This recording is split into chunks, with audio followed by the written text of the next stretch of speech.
এই বেসন।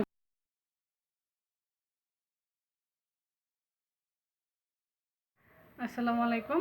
আজ আমি তৈরি করে দেখাবো পেঁয়াজ এবং রসুন ছাড়া মসুর ডাল কীভাবে রান্না করা যায়। খুবই মজার ডাল। তো চলুন দেখে নিয়ে যাক কীভাবে রান্না করে যাই পেঁয়াজ রসুন ছাড়া। আমি এখানে 1 কাপ পরিমাণ মসুর ডাল ভালোভাবে ধুয়ে নিয়েছি, ধুয়ে পানিতে ঝরিয়ে নিয়েছি।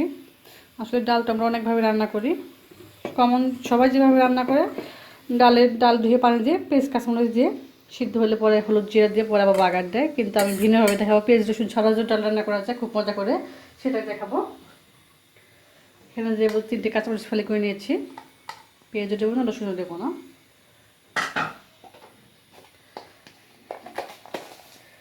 দিয়ে দেবো স্বাদ মতো লবণ। লবণটা একটু কমই দিচ্ছি, দেখেও দেওয়া যাবে। দিয়ে দিচ্ছি হলুদ গুঁড়ো। অনেকের ধারণা, অনেকের নামাও ছিল যে হলুদ দিলে মনে ডাল সিদ্ধ হয় না, সেটা কিন্তু না। ডাল বলক আসলে আঁচটা কমে ঢেকে রাখলে কিন্তু ডাল সিদ্ধ হয়ে যায়। দিয়ে দিচ্ছি সামান্য জিরে গুঁড়ো। দিয়ে দিচ্ছি অলিভ অয়েল। আপনার ইচ্ছে করে নর্মাল তেলও দিতে পারেন, তো অলিভ অয়েল দিলে অন্যরকম একটা ফ্লেভার, টেস্টটা অন্যরকম আসে।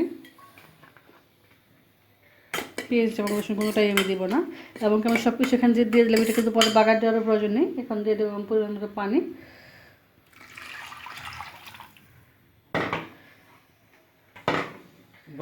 দিয়েছি একটা তেজপাতা টুকরো করে আর 2টো সাদা এলাচ, মুখটা একটু আমি ফাটিয়ে দেবো।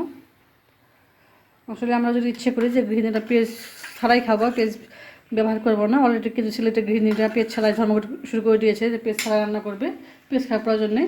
তো পেঁয়াজের দাম কিন্তু অসাধু ব্যবসায়ীরা অবশ্যই কমাবে না কেন? আমরা পেঁয়াজ না খাইলে খাবে কি? পেঁয়াজ তো চল তো দেখি সবাই মিলে একজোট হয়ে যে পেঁয়াজ ছাড়াই রান্না করি, পেঁয়াজ খাবোই না। তো আমার কিন্তু ডালের সব কিছু দেওয়া হয়ে গেছে। এখন আমি সেটু জাল করবো। আমাকে চুলা আঁচটা বাড়িয়ে দিলাম, বলক আসলে একটু কমিয়ে দেবো, শেষে একটু ঘুটে নেবো, আর ধনিয়া কুচি দিয়ে দেবো। তবে কিন্তু আমার ডালটা হয়ে যাবে। আর এক্সট্রা বাগানের পেঁয়াজ রসুন এগুলো কোনো ঝামেলাই নেই। তো আমি দেখি কতক্ষণ লাগে আমার ডালটা সিদ্ধ হতে। আসলে আমি ছোটো চামচটা বেশি ব্যবহার করি। আপনারা ভাববেন না যে আমার পাশে চামিচি, সেটা কিন্তু না।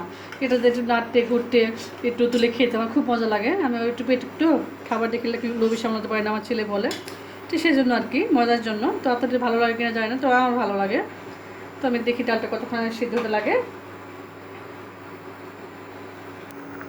ডালটা কিন্তু অলরেডি বলক উঠে গেছে। আমি এবার চুলা আঁচটা কমিয়ে দেবো, আমাকে ঢাকনাটা ঢেকে দেবো। 10 মিনিট কমিয়ে রাখলে কিন্তু ডালটা সিদ্ধ হয়ে যাবে। অনেকে ধারণা যে হলুদ দিলে ডাল সিদ্ধ হয় না, তো অনেকে ধারণাটা আজকে আমি ভেঙে দেবো। 10 মিনিট পরে ফিরে আসবো, দেখবো আমার ডালটা সিদ্ধ অনেকটা গলে গেছে। তো ওয়েট করে 10 মিনিট ফিরে আসলাম।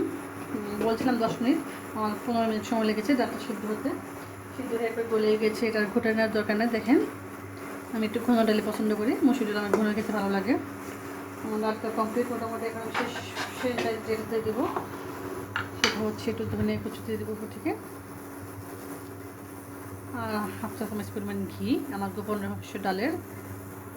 এটা দিলে কিন্তু খুবই মজা হয়। যেখানে আমি এখানে পেঁয়াজ কিংবা রসুন একটু দিইনি, তারপর ডালটা খুবই মজা হয়েছে। এখন আমি নামিয়ে নেবো, আর বেশিক্ষণ চাল করবো না, কারণ ডালটা এমনি ঘন হয়ে গেছে। আমি একটা সার্ভিং প্লেটে দেখাচ্ছি আমার সুস্বাদু পেঁয়াজ রসুন ছাড়া মসুর ডাল। তো হয়ে গেছে আমার পেঁয়াজ এবং রসুন ছাড়া সুস্বাদু মসুর ডাল। আসলে মসুর ডাল কিন্তু এমনি মজা, রান্না করতে চাইলে পেঁয়াজ রসুন লাগে না।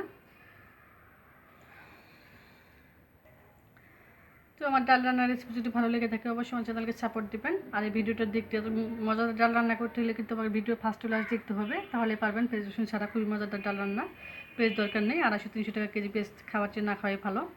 300 টাকা কেজি 1 কেজি পেঁয়াজ কেনার চেয়ে একটা 3 পিস কিনে অনেক ভালো। কী বলেন আপনারা নাকি?